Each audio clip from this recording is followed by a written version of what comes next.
ಸನ್ಮಾನ.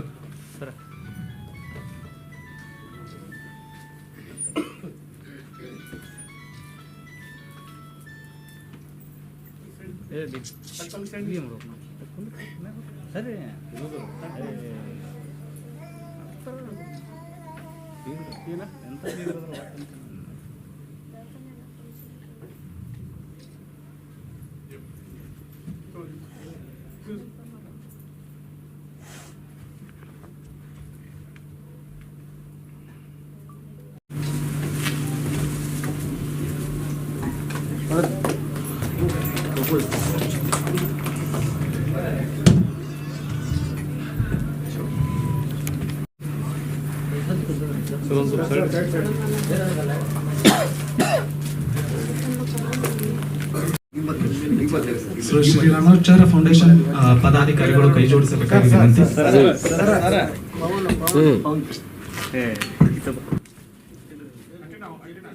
ಸಂಸ್ಥೆಯ ಪದಾಧಿಕಾರಿಗಳು ಹಾಗೂ ಆಸ್ಪತ್ರೆಯ ವೈದ್ಯರಾದಂಥ ಡಾಕ್ಟರ್ ಪಾವಲ್,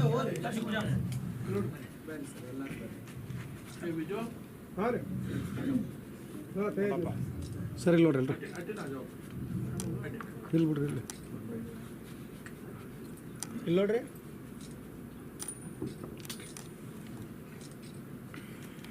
ಅಂದರೆ ವಿಶ್ವ ತಾಯಂದಿರ ದಿವಸ ಮತ್ತು ನಾವು ಹಮ್ಮಿಕೊಂಡಂತಹ ವಿಶ್ವ ಥಲಸೀಮಿಯಾ ದಿನಾಚರಣೆ. ಇವತ್ತು ಈ ಕಾರ್ಯಕ್ರಮದಲ್ಲಿ ತಮ್ಮೆಲ್ಲರನ್ನು ಶ್ರೀ ರಾಮಾನುಜಾಚಾರ್ಯ ಫೌಂಡೇಶನ್ ವತಿಯಿಂದ ಸ್ವಾಗತವನ್ನು ಇನ್ನೊಮ್ಮೆ ಕೋರುತ್ತೇನೆ. ಇವತ್ತಿನ ದಿವಸ ನಮ್ಮದೊಂದು ಸೌಭಾಗ್ಯನೇ ಅನ್ಬೋದು. ಮೊಟ್ಟ ಮೊದಲು ನಾವು ಈ ಕಾರ್ಯಕ್ರಮ ಬಗ್ಗೆ, ಈ ಎಸ್ ಸಿ ಫೌಂಡೇಶನ್ ಬಗ್ಗೆ ತಮ್ಮೆಲ್ಲರಿಗೂ ಗೊತ್ತಿರುವ ಹಾಗೆ ನಾವು ಈ ಫೌಂಡೇಶನ್ ವತಿಯಿಂದ ಮುಖ್ಯವಾಗಿ 4 ಕ್ಯಾಟಗರಿ ಪೇಷಂಟ್ಸಿಗೆ ಟೋಟಲಿ ಫ್ರೀ ಟ್ರೀಟ್ಮೆಂಟ್ ಮಾಡ್ತಾ ಇದ್ದೀವಿ. ಯಾವುದಂದರೆ ಅದರಲ್ಲಿ ಮೇನ್ ಬರುವಂತಹ ಇವತ್ತಿನ ದಿವಸದ ಒಂದು ಕಾಯಿಲೆ ಏನು ಥಲಸೀಮಿಯಾ ಅಂತ ಹೇಳ್ತೇವೆ. ಆ ಥಲಸೀಮಿಯಾ ಮಕ್ಕಳು ನೋವನ್ನು ನೋಡಲಾರದಂತೆ ಅವರು ಅನುಭವಿಸುವಂತಹ ತೊಂದರೆಯನ್ನು ನೋಡಿ ಈ ಫೌಂಡೇಶನ್ ಏನು ಮಾಡಿದಂದ್ರೆ ಸುಮಾರು ಒಂದು 20ರಿಂದ 25 ಮಕ್ಕಳನ್ನು ದತ್ತಕ್ಕೂ ಪಡೆದು ಈ ಮಕ್ಕಳ ಜೀವಕ್ಕೆ ಒಂದು ಜೀವವನ್ನು ಕೊಟ್ಟು ಅವರ ನೋವನ್ನು ಸ್ವಲ್ಪ ಮಟ್ಟಿಗೆ ಕಡಿಮೆ ಮಾಡುವಂಥ ಪ್ರಯತ್ನವನ್ನು ಮಾಡ್ತಾ ಇದ್ವಿ. ಇದು ನಾವು ಸ್ಟಾರ್ಟ್ ಮಾಡಿದ್ವಿ 2015ರಿಂದ. ಆಮೇಲೆ 2015ರಿಂದ 2017 ನಾವು ಪೈಲಟ್ ಪ್ರಾಜೆಕ್ಟ್ ಅಂತೇಳಿ ಸ್ಟಾರ್ಟ್ ಮಾಡಿದ್ವಿ. 2017ರಿಂದ 2021ರವರೆಗೆ ನಾವು ಪ್ರತಿ 21 ದಿವಸಕ್ಕೊಮ್ಮೆ ಈ ಮಕ್ಕಳಿಗೆ ರಕ್ತ ವರ್ಗಾವಣೆಯನ್ನು ಮಾಡ್ತಾ ಇದ್ವಿ. ಆಮೇಲೆ 2021ರಿಂದ ಇಷ್ಟಕ್ಕೆ ನಾವು ನಿಲ್ಲಬಾರದು, ನಮ್ಮ ಹೆಂಗೆ ಡೊನೇಷನ್ ಬರಾಕತ್ತು ನಾವೇನು ವಿಚಾರ ಮಾಡಿದ್ವಿ ಅಂದ್ರೆ ಪ್ರತಿ ವರ್ಷ ಒಂದು ಮಗುವಿಗೆ ಶಾಶ್ವತ ಪರಿಹಾರವನ್ನು ನೀಡಬೇಕಂತ ಒಂದು ನಿರ್ಧಾರವನ್ನು ತಗೊಂಡಿದ್ವಿ. ಅದೇನಂದ್ರೆ ಈ ಥಲಸೀಮಿಯಾ ಮಕ್ಕಳಿಗೆ ಒಂದು ಟೆಂಪರರಿ ಟ್ರೀಟ್ಮೆಂಟ್ ಏನಂದ್ರೆ ಪ್ರತಿ 21 ದಿವಸಕ್ಕೊಮ್ಮೆ ರಕ್ತ ವರ್ಗಾವಣೆ ಮಾಡಬೇಕು. ಎಷ್ಟು ಅಂದರೆ ಅವ್ರು ಇರೋ ತನಕ, ಅವ್ರ ಜೀವ ಇರೋ ತನಕ ಪ್ರತಿ 21 ದಿವಸಕ್ಕೂ ರಕ್ತ ವರ್ಗಾವಣೆ ಮಾಡಬೇಕಾಗ್ತದೆ. ಬಟ್ ಪರ್ಮನೆಂಟ್ ಸೊಲ್ಯೂಷನ್ ಇಂದ ಬೋನ್ ಮ್ಯಾರೋ ಟ್ರಾನ್ಸ್ಪ್ಲಾಂಟ್ ಅಂತ ಏನು ಹೇಳ್ತೀವಿ, ಅಸ್ಥಿ ಮಜ್ಜೆ ಕಸಿ. ಸೊ ಅಂಥ ಮಕ್ಕಳಿಗೆ ಪ್ರತಿ ವರ್ಷಕ್ಕೊಮ್ಮೆ ನಾವು ಒಂದು ಅಸ್ಥಿ ಮಜ್ಜೆ ಕಸಿ ಮಾಡ್ಕೊಂಡು ನಿರ್ಧಾರ ಮಾಡಿ ಇವತ್ತಿನ ದಿವಸ ಕಳೆದ ಒಂದು 5 ವರ್ಷದಲ್ಲಿ 4-5 ವರ್ಷದಲ್ಲಿ ನಾವು 6 ಮಕ್ಕಳಿಗೆ ಸಕ್ಸಸ್ಫುಲಿ ಬೋನ್ ಮ್ಯಾರೋ ಟ್ರಾನ್ಸ್ಪ್ಲಾಂಟ್ ಮಾಡಿದ್ವಿ. ಹೇಳಲಿಕ್ಕೆ ಒಂದು ಸಂತೋಷವಾಗಿದೆ. ಆಮೇಲೆ ಅದಕ್ಕೆ ಮುಖ್ಯ ರೂವಾರಿ ಯಾರಂದ್ರೆ ಡಾಕ್ಟರ್ ರವಿ ಜೋಶಿ ಅವರು. ಇನ್ನೊಂದು ಏನಂದ್ರೆ ಬರೀ ಥಲಸೀಮಿಯಾ ಮಕ್ಕಳಿಗೆ ಅಷ್ಟೇ ಅಲ್ಲ, ನಮ್ಮ ಭಾರತ ಸೈನ್ಯದಲ್ಲಿ ವರ್ಕ್ ಮಾಡುವಂಥ ಆರ್ಮಿ ಆಗ್ಬೋದು, ನೇವಿ ಮಕ್ಕಳಾಗ್ಬೋದು, ಏರ್ಫೋರ್ಸ್ ಮಕ್ಕಳಾಗ್ಬೋದು, ಅವರ ಭಾರತ ಸೈನ್ಯದಲ್ಲಿ ಯಾರು ಈ ನಮ್ಮ ಭಾಗದಲ್ಲಿ ಯಾರೇ ಮಕ್ಕಳಿದ್ರು ಕೂಡ ಅವರಿಗೆ ನಾವು ಟೋಟಲಿ ಫ್ರೀ ಟ್ರೀಟ್ಮೆಂಟ್ ಮಾಡ್ತಾ ಇದ್ದೀವಿ. ಯಾಕಂದ್ರೆ ನಾವು ಇವತ್ತು ಇಲ್ಲಿ ನಿಂತು ನಾವು ಆರಾಮಾಗಿ ಮಾತಾಡ್ಬೇಕಂದ್ರೆ ನಮ್ಮ ಮೇನ್ ಕಾರಣ ಅಂದ್ರೆ ನಮ್ಮ ಭಾರತ ಸೈನ್ಯದ ಸೋಲ್ಜರ್ಸ್ಗಳು ಅವರ ಅಲ್ಲೇ ಶ್ರಮ ಪಡ್ತಾ ಇದ್ದಾರೆ. ಅವ್ರ ಮಕ್ಕಳಿಗೆ ನಾವು ಒಂದು ಏನು ಶ್ರಮ ಪಡ್ಬೇಕಂದ್ರೆ ನಾವು ಇಲ್ಲೇ ಅವ್ರನ್ನ ಫ್ರೀ ಟ್ರೀಟ್ಮೆಂಟ್ ಮಾಡ್ತಾ ಇದ್ವಿ. ಆಮೇಲೆ ಇನ್ನೊಂದು ಏನಂದ್ರೆ ಸೀಳು ತುಕ್ಕಿ ಮತ್ತು ಅಂಗುಳ, ಇದು ಕೋವಿಡ್ನಲ್ಲಿ ನಾವು ಅನುಭವಿಸುವಂಥ ತೊಂದರೆ. ಯಾಕಂದ್ರೆ ನಾವು ಕಣ್ಣಲ್ಲಿ ನೋಡಿದ್ವಿ ಒಂದು 3-4 ಮಕ್ಕಳು ಆಪರೇಷನ್ ಆ ಟೈಮ್ನಲ್ಲಿ ಬಹಳಷ್ಟು ದವಾಖಾನೆ ಮುಚ್ಚಿ ಹೋಗಿದ್ದು, ಆಪರೇಷನ್ಸ್ ಕೆಲವೊಮ್ಮೆ ಪೋಸ್ಟ್ಪೋನ್ ಮಾಡಕತ್ತಿದ್ರು. ಅಂಥ ಟೈಮ್ನಲ್ಲಿ ನಾವು 3 ಮಕ್ಕಳನ್ನು ಕಳೆದುಕೊಂಡು ಒಂದು ನೋವನ್ನು ನೋಡಿ ಯಾಕೆ ನಾವು ಈ ಕ್ಲೆಫ್ಟ್ ಲಿಫ್ಟ್ ಮತ್ತು ಸೀಳು ತುಟ್ಟು ಅಂಗುಳದ ಒಂದು ಆಪರೇಷನ್ ನಾವು ಇಲ್ಲೇ ಮಾಡಬಾರ್ದು ಅಂತೇಳಿ ನಿರ್ಧರಿಸಿದ್ವಿ. ಅಂಥ ಟೈಮ್ನಲ್ಲಿ ಇದು ನಿರ್ಧಾರ ತಗೊಂಡು ಇವತ್ತಿನ ದಿವಸ ನಾವು ಕನಿಷ್ಠ ಒಂದು 18 ಮಕ್ಕಳಿಗೆ ಆಪರೇಷನ್ ಕೂಡ ಮಾಡಿದ್ವಿ. ಆಮೇಲೆ ಇಷ್ಟೇ ಅಲ್ಲದೆ ಮಂದ ಬುದ್ಧಿ ಮಕ್ಕಳೇನು ಇರ್ತಾರೆ, ಹುಟ್ಟಿದಾಗ ಏನೋ ಒಂದು ಕೆಲವೊಂದಿಷ್ಟು ಸಮಸ್ಯೆ ಅಥವಾ ಕೆಲವೊಂದಿಷ್ಟು ಅನುವಂಶಕ ಕಾಯಿಲೆಗಳಿಗೆ ತುತ್ತಾಗಿ ಆ ಮಕ್ಕಳ ಜೀವ ಏನಂದ್ರೆ ಒಂದು ಸೆರೆಬ್ರಲ್ ಪಾಲ್ಸಿ ಮಂದ ಬುದ್ಧಿ ಮಕ್ಕಳಾಗಿರ್ತಾವೆ. ಅಂಥ ಮಕ್ಕಳಿಗೆ ಮೇಲಿನ ಮೇಲೆ ಕಾಯಿಲೆ ಕಾಡ್ತಿರ್ತವೆ. ಆಮೇಲೆ ಏನು ಮಾಡ್ತಾರೆ ಅಂದ್ರೆ ಪಾಲಕರು 1-2 ಸಲ ತೋರಿಸ್ತಾರೆ, ಆಮೇಲೆ ಅವ್ರಿಗೆ ಗೊತ್ತಾಗ್ತದಲ್ಲ ಏನಪ್ಪ ಈ ಮಗು ಎಷ್ಟು ತೋರಿಸಿದ್ರು ಕಡಿಮೆ ಆಗ್ತಾ ಇಲ್ಲ, ಈ ಒಂದು ಜೀವನ ಇಷ್ಟೇ ಇರ್ಬೋದು, ಅವ್ರಿಗೆ ನಿರ್ಲಕ್ಷ್ಯ ಮಾಡೋಕ್ಕೆ ಸ್ಟಾರ್ಟ್ ಮಾಡ್ತಾರೆ. ಸೊ ಅಂಥ ಮಕ್ಕಳು ನಿರ್ಲಕ್ಷ್ಯ ಆಗಬಾರ್ದು, ನೆಗ್ಲಿಜೆನ್ಸನ್ನು ಅವಾಯ್ಡ್ ಮಾಡಲಿಕ್ಕೆ ಅಂಥ ಮಕ್ಕಳನ್ನ ನಾವು ಕೂಡ ಈ ಸಂಸ್ಥೆ ವತಿಯಿಂದ ಟೋಟಲಿ ಫ್ರೀ ಟ್ರೀಟ್ಮೆಂಟ್ ಮಾಡ್ತಾ ಇದ್ದೀವಿ.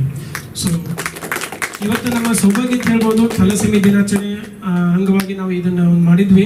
ಆ 6 ಮಕ್ಕಳನ್ನ ಯಾರು ಈ ಥಲಸೆಮಿಯಾ ಮುಕ್ತ ಆಗಿದ್ದಾರೆ, ಅಂದರೆ ಥಲಸೆಮಿಯಾ ರೋಗದಿಂದ ಥಲಸೆಮಿಯಾ ಮಕ್ಕಳು ಈ ಮುಕ್ತ ಆಗಿದ್ದಾರೆ ಅಂತ 6 ಮಕ್ಕಳು ಈ ಫೌಂಡೇಶನ್ ವತಿಯಿಂದ ಬೋನ್ ಮ್ಯಾರೋ ಟ್ರಾನ್ಸ್ಪ್ಲಾಂಟ್ ಮಾಡ್ಕೊಂಡಿದ್ವಿ. ಅವ್ರನ್ನು ಇವತ್ತಿನ ಈ ದಿವಸ ಕರೆದು ಒಂದು ಸೈಕಲ್ ವಿತರಣೆ ಮಾಡಿ, ಸೈಕಲ್ ಯಾಕೆ ವಿಚಾರ ಮಾಡಿದ್ವಿ ಅಂದರೆ ಇವತ್ತಿನ ದಿವಸ ನೀವು ನೋಡ್ತಿರ್ಬೋದು ಎಲ್ಲರ ಮಕ್ಕಳು ಏನು ಮಾಡ್ತಾರೆ ಅಂದರೆ ಮೊಬೈಲ್ನಲ್ಲಿ ನೋಡಿಕೊಂಡು ಟೈಮ್ ಕಳೀತಾರೆ, ಸೆಡೆಂಟ್ರಿ ಲೈಫ್ ಸ್ಟೈಲ್ ಆಗ್ಬಿಟ್ಟು ಅದರಲ್ಲಿಂದ ಸಾಕಷ್ಟು ಕಾಯಿಲೆಗಳಿದೆ. ಒಂದು ಸೈಕಲ್ ಕೊಡೋದ್ರಿಂದ ಒಂದು ದೈಹಿಕ ಚಟುವಟಿಕೆ ಆಗ್ತದೆ ಅವರಿಗೆ, ಏನು ಹೊರಗಡೆ ಆಟ ಆಡ್ಲಿಕ್ಕಂತ ಗುರುತಿಸಿ ಮಾಡಿಕೊಂಡು ಸೈಕಲನ್ನು ಒಂದು ಕೊಡ್ತಾ ಇದ್ದೀವಿ. ಆಮೇಲೆ ಈ ಕಾರ್ಯಕ್ರಮಕ್ಕೆ ಬಂದು ತಾವೆಲ್ಲರೂ ಇದರ ಪ್ರಚಾರ ಮಾಡ್ತಾ ಇದ್ದಾರೆ. ಮುಖ್ಯವಾಗಿ ನಾನು ಒಂದು ಧನ್ಯವಾದಗಳು ನಮ್ಮ ಪತ್ರಿಕಾ ಮತ್ತು ದೃಶ್ಯ ಮಾಧ್ಯಮ ವರದಿಗಾರರಿಗೆ ಹೇಳ್ಬೇಕಂತ ಹೇಳ್ತೀನಿ. ಯಾಕಂದ್ರೆ ನಾವು ಯಾವುದೇ ಕಾರ್ಯಕ್ರಮ ಮಾಡಿದ್ರು ಕೂಡ ನಮ್ಮ ಬೆನ್ನೆಲುಬಾಗಿ ನಿಂತಿರ್ತಾರೆ ಅವರು. ಬರೀ ಅಷ್ಟೇ ಅಲ್ಲ, ಅವರು ಕೂಡ ಈ ಕಾರ್ಯಕ್ರಮದಲ್ಲಿ ಡೊನೇಷನ್ ಮಾಡಿ ಈ ಮಕ್ಕಳಿಗೆ ನಮ್ಮನ್ನು ನಾವು ಇದು ಮಾಡುವಂಥ ಒಂದು ಅಳಿಲು ಸೇವೆಗೆ ನಮಗೊಂದು ಧೈರ್ಯ ತುಂಬಿ ಮತ್ತೂ ಜಾಸ್ತಿ ಸೇವೆ ಮಾಡಿ ಅಂತ ಹೇಳಿ ಏನು ತಾವು ಇದನ್ನು ಮಾಡ್ತಾ ಇದ್ರಲ್ಲ, ಅದಕ್ಕೆ ಈ ಸಂಸ್ಥೆ ಪರವಾಗಿ ಮತ್ತೊಮ್ಮೆ ಮಗದೊಮ್ಮೆ ಧನ್ಯವಾದಗಳು. ಆಮೇಲೆ ಥಲಸೆಮಿಯಾದ ಮುಖ್ಯ ನಮಗೆ ಬರೀ ಟ್ರೀಟ್ಮೆಂಟ್ ಅಲ್ಲ, ಪ್ರಿವೆನ್ಷನ್ ಅಂತ ನಾವೇನು ಹೇಳ್ತೀವಿ. ಪ್ರಿವೆನ್ಷನ್ ಭಾಳ ಇಂಪಾರ್ಟೆಂಟ್ ಅಲ್ಲ ನಮಗೆ. ರೋಗ ಬಂದಂದ್ರೆ ಯಾರಾದರೂ ಟ್ರೀಟ್ ಮಾಡ್ಬೋದು, ಬಟ್ ಅದಕ್ಕಿಂತ ಮುಂಚೆ ನಾವು ಈ ದೇಶದಲ್ಲಿ ಥಲಸೆಮಿಯಾನ ಜಡ್ಡನ್ನು ನಿಂದಿರಿಸಬೇಕು. ಅದಕ್ಕೆ ಒಂದೇ ಒಂದು ಸಿಂಪಲ್ ದಾರಿ ಏನಂದರೆ ನಾವು HbA2 ಲೆವೆಲ್ ಮಾಡಿಸ್ಬೇಕು. ನಾನು ಈ ವೇದಿಕೆ ಮುಖಾಂತರ ತಮ್ಮ ಪತ್ರಿಕಾ ವರದಿಗಾರ ಮತ್ತು ದೃಶ್ಯ ವರದಿಗಾರ ಒಂದು ರಿಕ್ವೆಸ್ಟ್ ಮಾಡ್ತಾ ಇದ್ದೀನಿ. ಈ ಮೆಸೇಜನ್ನು ತಾವು ತಮ್ಮ ಪತ್ರಿಕೆಯಲ್ಲಿ ಪ್ರಚಾರ ಮಾಡಿ ಒಂದು ಜನರಲ್ಲಿ ಅವೇರ್ನೆಸ್ ತಗೊಂಡ್ಬಿಟ್ರಿ. ಏನಂದರೆ ಈಗ ನಾರ್ವೆ ಆಗಿರ್ಬೋದು, ವಿಶ್ವದಲ್ಲಿ ನಾರ್ವೆ, ಸ್ಪೇನ್, ಜರ್ಮನಿ ಇವು 0 ಥಲಸೆಮಿಯಾ ಅಂತ ದೇಶ ಅಂತ ಹೇಳ್ತೀವಿ. ಯಾಕಂದರೆ ಅವರಲ್ಲಿ ಕೂಡ ಮೊದಲು ಥಲಸೆಮಿಯಾ ಸಾಕಷ್ಟು ಇದು, ಬಟ್ ಅವ್ರು ಒಂದು ರೂಲ್ ಮಾಡಿದರು.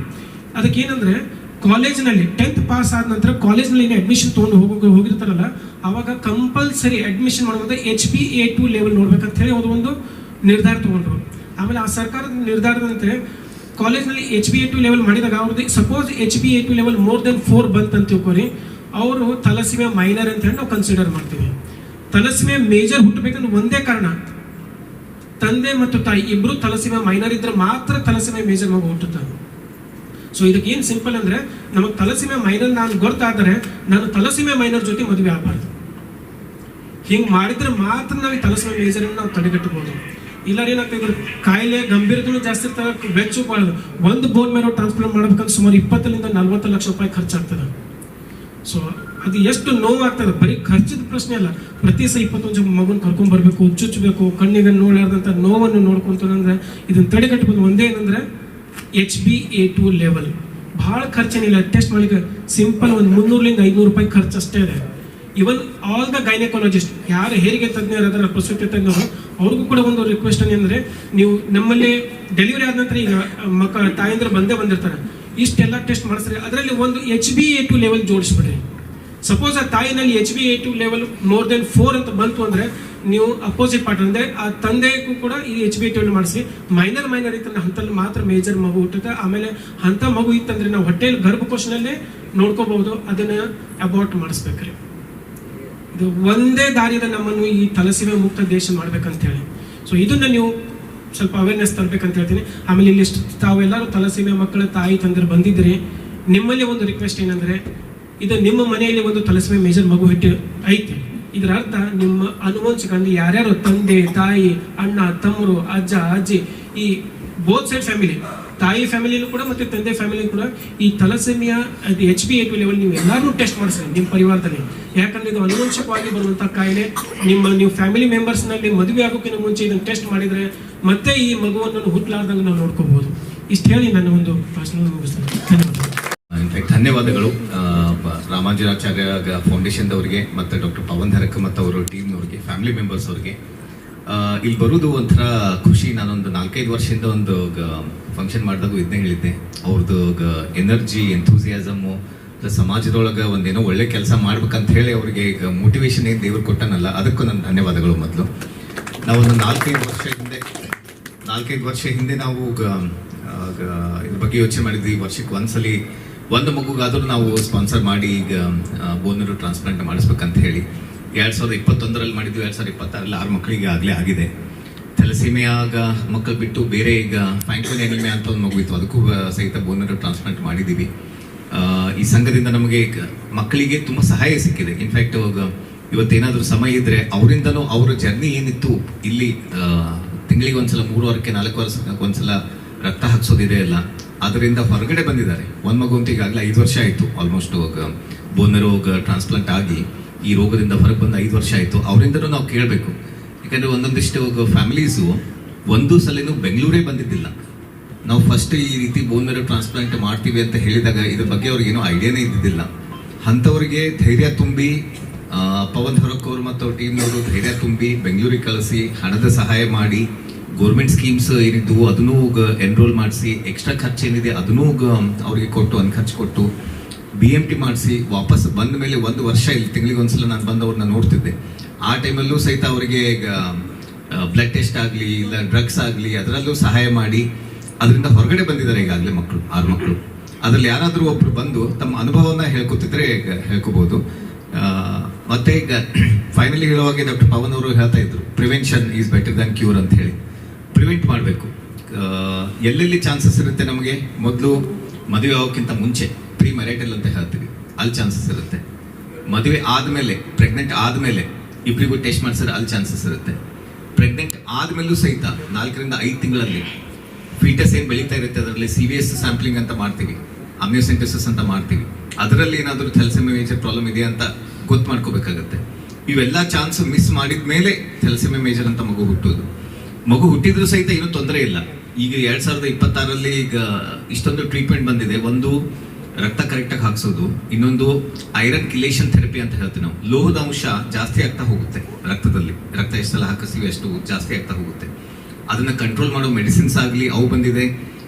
ಇದೊಂದಿಷ್ಟು ಮೆಡಿಸಿನ್ಸು ರಕ್ತ ಸ್ವಲ್ಪ ಹಿಮೋಗ್ಲೋಬಿನ್ ರಕ್ತದಲ್ಲಿ ಜಾಸ್ತಿ ಮಾಡೋಕ್ಕೆ ಒಂದಿಷ್ಟು ಹೊಸ ಮೆಡಿಸಿನ್ಸ್ ಬಂದಿದೆ. ಇದಕ್ಕೆ ಕ್ಯೂರೇಟಿವ್ ಟ್ರೀಟ್ಮೆಂಟ್ ಅಂತ ಇಂಡಿಯಾದಲ್ಲಿ ಇರೋದು ಬೋನ್ ಮ್ಯಾರೋ ಟ್ರಾನ್ಸ್ಪ್ಲಾಂಟ್ ಒಂದೇ. ಈಗ ಅವ್ರ ಮನೆಯಲ್ಲಿ ಯಾರಾದರೂ ಫುಲ್ ಮ್ಯಾಚ್ ಇದ್ರೆ ಸಕ್ಸಸ್ ರೇಟ್ಸು 90 ರಿಂದ 95% ಇರುತ್ತೆ. ಫುಲ್ ಮ್ಯಾಚ್ ಯಾರೂ ಇಲ್ಲ, ಹಾಫ್ ಮ್ಯಾಚ್ ಟ್ರಾನ್ಸ್ಪ್ಲಾಂಟ್ ನಾವು ಇಲ್ಲಿ ಮಾಡಿದ್ದೀವಿ. ಹಾಫ್ ಮ್ಯಾಚ್ ಯಾರಾದರೂ ಇದ್ರೆ ಸಕ್ಸಸ್ ರೇಟ್ 85 ರಿಂದ 90% ಸಕ್ಸಸ್ ರೇಟ್ ಇರುತ್ತೆ. ಇನ್ನು ಮುಂದೆ 5 ರಿಂದ 10 ವರ್ಷದಲ್ಲಿ ಇದಕ್ಕೆ ಜೀನ್ ಥೆರಪಿ ಅಂತ ಟ್ರೀಟ್ಮೆಂಟ್ ಒಂದು ಬರೋದಿದೆ. ಓಕೆ, ಆ ಟ್ರೀಟ್ಮೆಂಟ್ ಬಂದ್ಮೇಲೆ ಬೋನ್ ಮ್ಯಾರೋ ಟ್ರಾನ್ಸ್ಪ್ಲಾಂಟ್ಗಿಂತನೂ ಈಸಿ ಆಗುತ್ತೆ ಆ ಟ್ರೀಟ್ಮೆಂಟ್ ಮಕ್ಕಳಿಗೆ. ಅದು ಇನ್ನೂ ಹೆಚ್ಚಿನ ಅವಕಾಶ ಸಿಗುತ್ತೆ ನಮಗೆ ಟ್ರೀಟ್ಮೆಂಟ್ ಕೊಡ್ಲಿಕ್ಕೆ. ಒಂದು ದೇವರ ಪುಣ್ಯ ಅನ್ಬೋದು. ಇನ್ಫ್ಯಾಕ್ಟ್ ನಾನು ನಿಮ್ಮ ಬಗ್ಗೆ ನನಗೊಂದು 1000 ಬೋನ್ ಮ್ಯಾರೋ ಟ್ರಾನ್ಸ್ಪ್ಲಾಂಟ್ ಮಾಡಿದ್ದ ಎಕ್ಸ್ಪೀರಿಯನ್ಸ್ ಇದೆ. BMTs ಅಲ್ಲಿ ಈಗ ಬೋನ್ ಮ್ಯಾರೋ ಟ್ರಾನ್ಸ್ಪ್ಲಾಂಟ್ ಪ್ರೊಸೀಜರ್ ಅಲ್ಲಿ ಇನಿಷಿಯಲ್ 3 ಮಂತ್ಸ್ ಆಗಲಿ ಅದಾದ್ಮೇಲೆ 1 ವರ್ಷ ಟೋಟಲ್ ಆಗಲಿ ಮಕ್ಕಳಿಗೆ ತುಂಬಾ ಥರದ ಪ್ರಾಬ್ಲಮ್ ಬರಬಹುದು. ಓಕೆ, ಅವ್ರ ಇಮ್ಯುನಿಟಿ ಕಡಿಮೆ ಆಗೋದ್ರಿಂದ ದೇವ್ರ ದಯೆಯಿಂದ ಪ್ಲಸ್ ಮನಸ್ಸು ಶುದ್ಧವಾಗಿದೆ, ಏನೋ ಮಾಡ್ಬೇಕಂತ ನಿಂತಿದ್ದಾರೆ ಈ ಸೊಸೈಟಿಯವರು. 6 ಮಕ್ಕಳಿಗೂ ಇನ್ನೂವರೆಗೂ ಮೇಜರ್ ಪ್ರಾಬ್ಲಮ್ ಏನೂ ಆಗೇ ಇಲ್ಲ. 6 ವರ್ಷ ಆಯಿತು ಈಗಾಗಲೇ. ಓಕೆ, ಅದೊಂದು ನಮ್ಮ ಪುಣ್ಯ ಅಂತ ಹೇಳ್ಬೇಕು. ಪ್ಲಸ್ ಎಲ್ಲರದ್ದು ವಿಶಸ್ ಅದು ಆಯ್ತಾ. ಅದ್ರ ಸಲುವಾಗಿ ಎಲ್ಲರೂ ಚೆನ್ನಾಗಿದ್ದಾರೆ. ಮತ್ತೊಮ್ಮೆ ಎಲ್ಲರಿಗೂ ಧನ್ಯವಾದಗಳು ನನಗೆ ಕರೆದಿದ್ದಕ್ಕೆ. Thank you. ಭಕ್ತಿಯಿಂದ ಸ್ಮರಣೆ ಮಾಡಿಕೊಳ್ಳುತ್ತಾ ಇವತ್ತು ನಮ್ಮ ಡಾಕ್ಟರ್ ಪವನ್ ಧರಕ್ ಅವರು ಸ್ಥಾಪನೆ ಮಾಡಿದಂಥ ರಾಮಾನುಜಾಚಾರ್ಯ ಫೌಂಡೇಶನ್ನು ಮತ್ತು ಮಹೇಶ್ವರಿ ಆಸ್ಪತ್ರೆ ಇದರ ವತಿಯಿಂದ ನಡೆಯುವಂಥ ಇವತ್ತು ಥೆಲಸೆಮಿಯಾ ಡೇ ಮತ್ತು ತಾಯಿ ದಿನ, ಈ ಸಮಾರಂಭದ ಮುಖ್ಯ ಅತಿಥಿಗಳಾದಂಥ ಮಾನವೀಯತೆಯನ್ನೇ ದೇವರಂತ ತಿಳ್ಕೊಂಡಂಥ ನಮ್ಮ ಶ್ರೀಯುತ ಡಾಕ್ಟರ್ ರವಿ ಜೋಶಿ ಅವರಲ್ಲಿ ಮತ್ತು ನಮ್ಮ ಶರಣರಾದಂಥ ಅಧ್ಯಕ್ಷರಾದಂಥ ಸರ್ ರವಿ ಅಭಿಷೇಕ್ ಧರಕ್ ಅವರಲ್ಲಿ ಮತ್ತು ಇಲ್ಲಿ ನೆರೆದಿರ್ತಕ್ಕಂಥ ಎಲ್ಲ ವೈದ್ಯರುಗಳಲ್ಲಿ, ನಮ್ಮ ಹಿರಿಯ ಶರಣರಲ್ಲಿ ಇಲ್ಲಿ ಎಲ್ಲ ಪೂಜ್ಯ ತಾಯಂದರಲ್ಲಿ ಶರಣರಲ್ಲಿ ಭಕ್ತಿಯ ಶರಣಾರ್ಥಿಗಳು. ಇದೊಂದು ಮಾನವೀಯತೆಯ ಸಮಾರಂಭ. ಇದು ಮನುಷ್ಯನಿಗೆ ಅಂತಃಕರಣ ಹೃದಯ ಇದ್ದವರು ಮಾಡುವಂಥ ಕಾರ್ಯ ಇದು. ಅಂತಾರಾಷ್ಟ್ರೀಯ ಮಟ್ಟದಲ್ಲಿ ವಿಶ್ವಸಂಸ್ಥೆಯಲ್ಲಿ ಇಂಥದ್ರ ಬಗ್ಗೆ ಯೋಚನೆ ಮಾಡುವಂಥ ಜನ ಇದ್ದಾರೆ. ಆದರೆ ಅಂಥ ಯೋಚನೆ ಮಾಡುವಂಥ ಜನ ನಮ್ಮ ಊರಲ್ಲಿದ್ದಾರೆ. ಅದು ನಮ್ಮ ಡಾಕ್ಟರ್ ಪವನ್ ಧರಕ್ ಅವರು. ಇದನ್ನು ನಾನು ಸುಮಾರು 5-6 ವರ್ಷದ ನಾನು ಮೊದಲೇ ಸಲ ನಾನು ಬಂದಿದ್ದೆ ಇದ್ರಾಗ ಥೆಲಸೆಮಿಯಾ ಡೇ ಅಂತಂದು. ಆ ಮಕ್ಕಳಿಗೆ ರಕ್ತ ಇರೋಂಗಿಲ್ಲ, ಅವರು ಖುಷಿಯಾಗಿರೋಂಗಿಲ್ಲ, ಮತ್ತು ಯಾವತ್ತೂ ವೀಕ್ನೆಸ್ ಆಗಿರ್ತಾರೆ, ಓಡಾಡೋಕ್ಕಾಗಂಗಿಲ್ಲ, ಅವ್ರಿಗೇನು ಉಂಡದ್ದು ಸಹಿತ ಸರಿಯಾಗಿ ಹತ್ತಂಗಿಲ್ಲ, ಎಲ್ಲ ಮಕ್ಕಳಿದ್ದಂಗೆ ಇರ್ತಿದ್ದಿಲ್ಲ. ಮತ್ತು ಹಂಗೆ ಬಿಟ್ಟರೆ ಅವ್ರು ಒಂದು ದಿವಸ ಡೆತ್ ಆಗಿಬಿಡ್ತಿದ್ರು. ಅಂಥ ಮಕ್ಕಳನ್ನು ನೋಡಿ ಈ ಮಕ್ಕಳನ್ನ ಬದುಕಿಸ್ಬೇಕು ಅನ್ನೋಂಥ ಒಂದು ತಾಯಿ ಹೃದಯ, ಆ ತಾಯಿ ಮಕ್ಕಳು ಬದುಕಲಿ ಅಂತ ಆಸೆ ಇರ್ತೈತಿ, ಆದರೆ ಬದುಕಿಸೋ ಶಕ್ತಿ ತಾಯಿಗೆ ಇರೋಂಗಿಲ್ಲ. ಯಾಕಂದ್ರೆ ಜ್ಞಾನ ಇರೋಂಗಿಲ್ಲ, ದುಡ್ಡು ಇರೋಂಗಿಲ್ಲ. ಆದರೆ ಅಂಥ ಇನ್ನೊಂದು ತಾಯಿ ಅಂದರೆ ನಮ್ಮ ಡಾಕ್ಟರ್ ಪವನ್ ಧರಕ್ ಅವರು.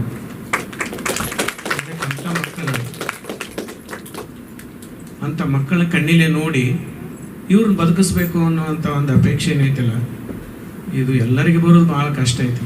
ನೋಡ್ತಾರೆ, ಅಯ್ಯೋ ಪಾಪ ಅಂತಾರೆ, ಹೋಗ್ಬಿಡ್ತಾರೆ. ಆದರೆ ಅವರು ತಜ್ಞರಿದ್ದಾರೆ, ಹೆಂಗಾರ ಮಾಡಿ ಬದುಕಿಸ್ಬೇಕು ಅಂತ ತಿಳ್ಕೊಂಡು ಹೇಳಿ 2 ಆಪ್ಷನ್, ಪ್ರತಿ 21 ದಿವಸಕ್ಕೆ ಅವ್ರ ರಕ್ತವನ್ನು ಇಲ್ಲಿ ಆಸ್ಪತ್ರೆಗೆ ಫ್ರೀ ಹಾಕ್ತಾರೆ. ಎಷ್ಟೇ ಮಕ್ಕಳಿದ್ರು ಥೆಲಸ್ಮಿಯಾ ರೋಗದಿಂದ ಬಳತಕ್ಕಂಥ ಮಕ್ಕಳಿಗೆ, ಎಲ್ಲ ಮಕ್ಕಳಿಗೆ ಪ್ರತಿ 21 ದಿವಸಕ್ಕೆ ರಕ್ತ ಫ್ರೀ ಹಾಕುವಂತ ಬಂದಾರ.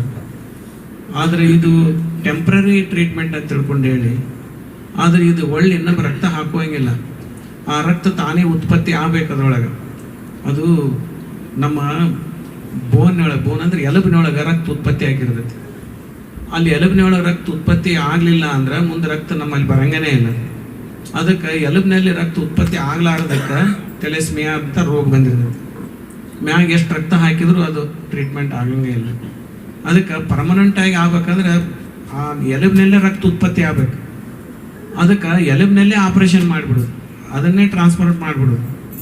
ಅದಕ್ಕೆ ಆ ಮೂಲ ರೋಗಕ್ಕೆ ಮೂಲ ಟ್ರೀಟ್ಮೆಂಟ್ ಅದಕ್ಕನೇ ಹಿಡಿದು ಬಿಡ್ತಾರೆ ಅವ್ರು. ಅದಕ್ಕೆ ಇವತ್ತು ಅದನ್ನು ಮಾಡ್ಬೇಕಾತಂದ್ರೆ ಅದನ್ನು ಮಾಡಿಬಿಟ್ರೆ ಮತ್ತೆ ಹೊರಗೆ ರಕ್ತ ಹಾಕೋ ಅವಶ್ಯಕತೆ ಇರೋಂಗಿಲ್ಲ. ಎಲ್ಲರೂ ನಾರ್ಮಲ್ ಪೀಪಲ್ ಹೆಂಗಿರ್ತಾರೆ ಹಂಗೆ ರಕ್ತ ಉತ್ಪತ್ತಿ ಆಗಿರ್ತೈತೆ. ಅದಕ್ಕೆ ಮಾಡ್ಬೇಕಾದ್ರೆ 20 ರಿಂದ 40 ಲಕ್ಷ ರೂಪಾಯಿ ಖರ್ಚು ಬರುತ್ತೆ ಒಂದು ಮಗುವಿಗೆ. ಆದ್ರೆ ಅವರು ನಮ್ಮ ರಾಮನಾಚಾರ್ಯ ಫೌಂಡೇಶನ್ದಿಂದ, ನಮ್ಮ ಡಾಕ್ಟರ್ ರವಿ ಜೋಶಿ ಅವರ ಒಂದು ಸಹಕಾರದಿಂದ ಇವತ್ತು 40 ಲಕ್ಷ ರೂಪಾಯಿ ಖರ್ಚು ಮಾಡಿದ್ದಾರೆ ಒಂದು ಹುಡುಗನಿಗೆ. ಅಂತ 6 ಮಕ್ಕಳಿಗೆ ಇವತ್ತಿನ ದಿವಸ ಥೆಲಸ್ಮಿಯಾದಿಂದ ಮುಕ್ತಗೊಳಿಸಿದ್ದಾರೆ. ಆದ್ರೆ ದೇವ್ರು ಎಷ್ಟು ಸಂಪತ್ತು ಕೊಡ್ಬೇಕಂದ್ರೆ ಅವ್ರಿಗೆ, ಇಂಥವ್ರಿಗೆ ದೇವ್ರು ಸಂಪತ್ತು ಕೊಡ್ಬೇಕು, 1000 ಕೋಟಿ ಸಂಪತ್ತು ಕೊಡ್ಬೇಕು ಇಂಥವ್ರಿಗೆ. ಕೊಟ್ಟಾಗ ಏನಾಗತ್ತೆ ಅಂತಂದ್ರೆ ಹಂಗೆ ಎಷ್ಟು ಮಕ್ಳು ಇರ್ತಾವೆ ಅಷ್ಟು ಮಕ್ಳಿಗೆ ಬೋನ್ ಮ್ಯಾರೋ ಟ್ರಾನ್ಸ್ಪ್ಲಾಂಟ್ ಮಾಡ್ಬೇಕು, ಅಷ್ಟು ಮಕ್ಕಳಿಗೂ ಮಾಡಿಸ್ತಾರೆ ಅವ್ರು. ದುಡ್ಡು ಯಾರಿಗಿರ್ಬೇಕಂದ್ರೆ ನಮ್ಮ ಪವನ್ ಧರಕ್ನಂತವ್ರು ಇರ್ಬೇಕು ದುಡ್ಡು. ಆ ಭಗವಂತ ಅವರಿಗೆ ಅಂಥ ಶಕ್ತಿಯನ್ನು ಕೊಡಲಿ, ಭಗವಂತ ಅವ್ರಿಗೆ ಕಣ್ಣು ಮುಚ್ಚಿ ದುಡ್ಡು ಸುರಿಸ್ಲಿ. ಅದಕ್ಕೆ ಏನಾಗದೆ ಎಲ್ಲ ಇಂಥ ಬಡ ಮಕ್ಕಳೆಲ್ಲ ಉದ್ಧಾರ ಆಗ್ತಾರೆ. ಅದಕ್ಕಾಗಿ ಅಂತ ನಮ್ಮ ಪವನ್ ಧರಕ್ ಅಂತವರು ಇವತ್ತು ನಮ್ಮ ಊರಲ್ಲಿ ಇದ್ದದ್ದು ಅದೊಂದು ಅತ್ಯಂತ ಶ್ರೇಷ್ಠ ವ್ಯಕ್ತಿಗಳು ಯಾವ ಊರಲ್ಲಿ ಇರ್ತಾರೋ ಆ ಊರಿಗೆ ದೊಡ್ಡ ಹೆಸರು ಬರ್ತದೆ. ದೊಡ್ಡ ಹೆಸರು, ಶ್ರೇಷ್ಠ ವ್ಯಕ್ತಿಗಳು ಯಾವ ಊರಾಗಿರ್ತಾರೋ ಆ ಊರು ವಿಶ್ವವಿಖ್ಯಾತಿ ಆಗತ್ತದ. ಅದಕ್ಕಾಗಿ ಇವತ್ತು ನಮ್ಮ ಪವನ್ ಧರಕ್ ಅಂತವ್ರಿಗೆ ನಮ್ಮ ಇಳಕಲ್ದಲ್ಲಿ ಇದ್ದಿದ್ದರಿಂದ, ಇಳಕಲ್ ಒಂದು ಮಾತೃ ಭೂಮಿ ಆಗೈತಿ. ಇಂಥ ಇಳಕಲ್ಲಿಗೆ ಹೋದ್ರೆ ಪವನ್ ಧರಕ್ ಅವರು ಮಕ್ಕಳಿಗೆಲ್ಲ ಹಿಂಗೆ ಫ್ರೀ ರಕ್ತ ಹಾಕ್ತಾರಪ್ಪ ಅಂದ್ರೆ ಎಲ್ಲರಿಗೂ ಒಂದು ಇಳಕಲ್ಲದ ಮಹಿಮೆ ಹೆಚ್ಚಿಗೆ ಹಾಕೊಂತ ಹೋಗುತ್ತೆ. ಅದಕ್ಕಾಗಿ ಇವತ್ತು ಆ ಕೆಲಸಕ್ಕೆಲ್ಲ ನಮ್ಮ ಡಾಕ್ಟರ್ ರವಿ ಜೋಶಿ ಅವರು ಕೆಲಸಕ್ಕೆಲ್ಲ ಸಹಕಾರ ಮಾಡಿ ಈಸ್ ಎಕ್ಸ್ಪರ್ಟ್ ಅದ್ರಾಗ, ಭಾಳ ಸೂಪರ್ ಸ್ಪೆಷಲಿಸ್ಟ್ ಡಾಕ್ಟರ್ ಅವ್ರು ಅದ್ರಾಗ ಬೋನ್ ಮ್ಯಾರೋ ಟ್ರಾನ್ಸ್ಪ್ಲಾಂಟ್ದೊಳಗೆ. ಅವರು ಫ್ರೀ ಸರ್ವಿಸ್ ಮಾಡ್ತಾರೆ ಇದನ್ನು. ಅಂಥ ಮಾನವೀಯತೆ ಹೃದಯ ಇವತ್ತಿನ ಕಾಲದಲ್ಲಿ ಉಚಿತ ಸೇವೆ ಮಾಡೋದ್ರ ಬಹಳ ಕಷ್ಟ. ಅದರಲ್ಲಿ ನಮ್ಮ ರವಿ ಜೋಶಿ ಅವರು ಮಾನವೀಯತೆ ಹೃದಯ. ಡಾಕ್ಟರ್ ಅಂದರೆ 2ನೇ ತಾಯಿ ಅದು, ಡಾಕ್ಟರ್ ಅಂದರೆ 2ನೇ ತಾಯಿ ಅದು. ಅದಕ್ಕಾಗಿ ಅವರು ಒಂದು ಸೇವೆಯನ್ನು ನಾವು ಬಹಳ ಸ್ಮರಣೆ ಮಾಡಬೇಕಾಗತ್ತೆ. ಅದಕ್ಕಾಗಿ ಇವತ್ತು ನಮ್ಮ ರವಿ ಜೋಶಿ ಅವರು, ನಮ್ಮ ಡಾಕ್ಟರ್ ಪವನ್ ಧರಕ್ ಅವರ ಒಂದು ಶ್ರಮದಿಂದ ಅವರ ಅಂತಃಕರಣದಿಂದ ಇವತ್ತು 6 ಮಕ್ಕಳು ಸಂಪೂರ್ಣ ಗುಣಮುಖ ಆಗಿದ್ದಾರೆ. ಅವ್ರಿಗೇನು ರಕ್ತ ಹಾಕೋದು ಅವಶ್ಯಕತೆ ಇಲ್ಲ. ಇನ್ನು ವರ್ಷ ಒಬ್ಬೊಬ್ಬರನ್ನ ಮಾಡ್ಕೊತ ಅವರು ಹೋಗ್ತಾರೆ. ವರ್ಷಕ್ಕೆ 100 ಮಂದಿನ ಮಾಡುವಂಥ ಶಕ್ತಿಯನ್ನು ಆ ಭಗವಂತ ರಾಮಾನುಜಾಚಾರ್ಯ ವಿಜಯ ಮಹಾಂತೇಶ ಅವ್ರಿಗೆ ಕೊಡ್ಬೇಕಾದ್ರೆ ಅದು ನಮ್ಮ ಪ್ರಾರ್ಥನೆ ಐತೆ. ಇಂಥವ್ರಿಗೆ ಸಂಪತ್ತು ಬಂತಂದ್ರೆ ಎಲ್ಲರೂ ಉದ್ಧಾರ ಆಕ್ಕಾರ.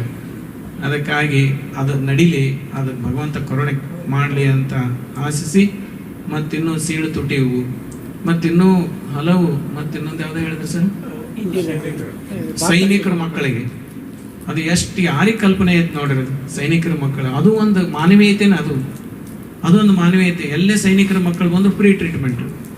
ಎಂಥ ಮಾನವೀಯತೆ ಇದು. ಇದನ್ನು ಎಲ್ಲ ಆಸ್ಪತ್ರೆಯಲ್ಲೂ ಅಳವಡಿಸ್ಕೋಬೇಕಿದೆ, ಇಡೀ ದೇಶದ ತುಂಬ ಅಳವಡಿಸ್ಕೋಬೇಕಿದೆ.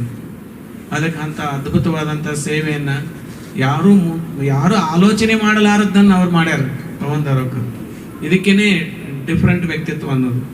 ಅದಕ್ಕೆ ಅವ್ರಿಗೆ ವಿಜಯ ಮಹಾಂತ ಶಿವಿಗಳು, ಬಸವಾದಿ ಶರಣರು, ಪರಮ ಪೂಜ್ಯ ರಾಮಾನುಜಾಚಾರ್ಯರು ಅವರಿಗೆ ಆರೋಗ್ಯ, ಆಯುಷ್ಯ ಮತ್ತು ಸಂಪತ್ತು ಎಲ್ಲವನ್ನು ಅವ್ರಿಗೆ ಕರುಣಿಸ್ಲಿ. ಅದರಂಗೆ ನಮ್ಮ ರವಿ ಜೋಶಿ ಅವರಿಗೂ ಅದನ್ನು ಭಗವಂತ ಅದನ್ನು ಕರುಣಿಸ್ಲಿ ಅಂತ ಹಾರೈಸಿ, ಮತ್ತು ಇನ್ನೊಂದು ವಿಶೇಷ ಅಂತಂದ್ರೆ ಏನು ಅದರಿಂದ ತೆಲಸ್ಮಿಯಾ ರೋಗದಿಂದ ಮುಕ್ತ ಆಗಿರಲ್ಲ 6 ಮಕ್ಕಳು, ಅವ್ರಿಗೊಂದು ಚಲೋ ಸೈಕಲ್ ಕೊಡ್ಸ್ಯಾರ. ಎಂಥ ಚಲೋ ಸೈಕಲ್, ದೊಡ್ಡ ದೊಡ್ಡ ಕೋಟ್ಯಾಧೀಶರ ಮಕ್ಕಳಿಗೆ ಕೊಡ್ತಾರೆ ಇಂಥ ಸೈಕಲ್. ಅಂಥದನ್ನು ಆ ಮಕ್ಕಳಿಗೆ, ಬಡ ಮಕ್ಕಳಿಗೆ ಅಂಥ ಚಲೋ ಸೈಕಲ್ ಕೊಡ್ಸ್ಯಾರ. ಅಂದರೆ ಏನಾರ ಹುಡುಗರು ಬರೀ ಫೋನ್ ನೋಡ್ಕೊತ ಕೂತು ಸೆಡೆಂಟ್ರಿ ಲೈಫ್ ಆಗತ್ತಿ, ಅವ್ರಿಗೆ ಆರೋಗ್ಯ ಬೆಳೆಯಂಗಿಲ್ಲ, ರಕ್ತ ಸಂಚಾರ ಆಗಂಗಿಲ್ಲ ಅಂತಂದು ಅವ್ರಿಗೆ ಸೈಕಲ್ ಹೊಡ್ಯಕ್ಕೆ ಕೊಡ್ತಾರೆ. ಅದನ್ನು ಹೆಂಗೆ ವಿಚಾರ ಮಾಡ್ಯಾರ ನಾವು, ಅದನ್ನು ವಿಚಾರ. ಇವ್ರ ಮಕ್ಕಳು ಹೊಸ ಸೈಕಲ್, ಚಲೋ ಸೈಕಲ್ ಐತಂದ್ರೆ 1 ತಾಸು ಸೈಕಲ್ ಹೊಡ್ಕೊಂಡು ಬಂದುಬಿಡ್ತಾರೆ. ಅದಕ್ಕಾಗಿ ಅದು ಕೂಡ, ಅದರಲ್ಲಿ ಕೂಡ ಮಾನವೀಯತೆ ಐತೆ. ಅದಕ್ಕಾಗಿ ಈಗ 6 ಮಂದಿ ಮಕ್ಕಳಿಗಿಂತ ಚಲೋ ಸೈಕಲನ್ನು ಅವರಿಗೆ ಕೊಡಿಸ್ತಾರೆ. ಅದಕ್ಕೆ ಆ ಮಕ್ಕಳೆಲ್ಲ ಹೋಗಲಿ. ಅದಕ್ಕಾಗಿ ಈ ಆಸ್ಪತ್ರೆಯಿಂದ ಇನ್ನೂ ಸಾಕಷ್ಟು ಮಾನವೀಯ ಕಾರ್ಯಗಳು ನಡೀಲಿ ಅಂತ ಹಾರೈಸಿ ಮಾತು ಮುಗಿಸ್ತೇನೆ. ಶರಣ. ಜೆನೆಟಿಕ್ ಪ್ರಾಬ್ಲಮ್ಸ್ ಏನಿರ್ತವಲ್ಲ ಇವು ಸಂಬಂಧಿಕವಾಗಿ ಜಾಸ್ತಿ ಇರ್ತವೆ. ಸೊ ಅದೇ ಒಂದು ಕಾರಣ ಏನಂದ್ರೆ ಇವು ಜೆನೆಟಿಕ್ ಡಿಸೀಸಸ್ ನಾವು ಪ್ರಿವೆಂಟ್ ಮಾಡ್ಬೇಕಾದ್ರೆ ಅಜ್ಜ ಹೇಳಿದಂಗೆ. ಆಮೇಲೆ ನಾವು ಈಗ ಹೇಳ್ತಾವೆ 12ನೇ ಶತಮಾನದಲ್ಲಿ ನಮ್ಮ ಗುರುಗಳವರು ಹೇಳಿದ್ರು, ಅಜ್ಜ ಹೇಳಿದಂಗೆ ಸಂಬಂಧಿಗಳ ಮದುವೆ ಆಗ್ಬಾರ್ದು.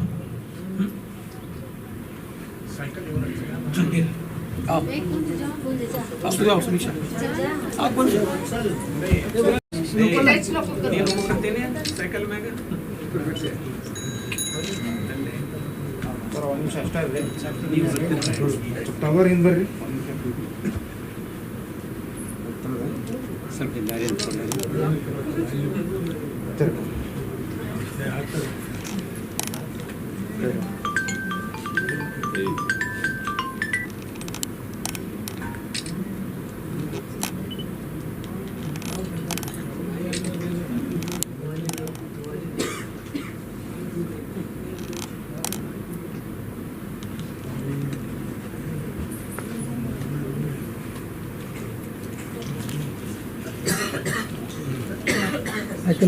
ಓಕೆ ರೀ, ಓಕೆ ಸರ್. ಸರ್ ಇಲ್ಲ ಅಜರ್ ಇಲ್ಲ ಸರ್, ಇಲ್ಲ ಅಪ್ಪಾರೆ.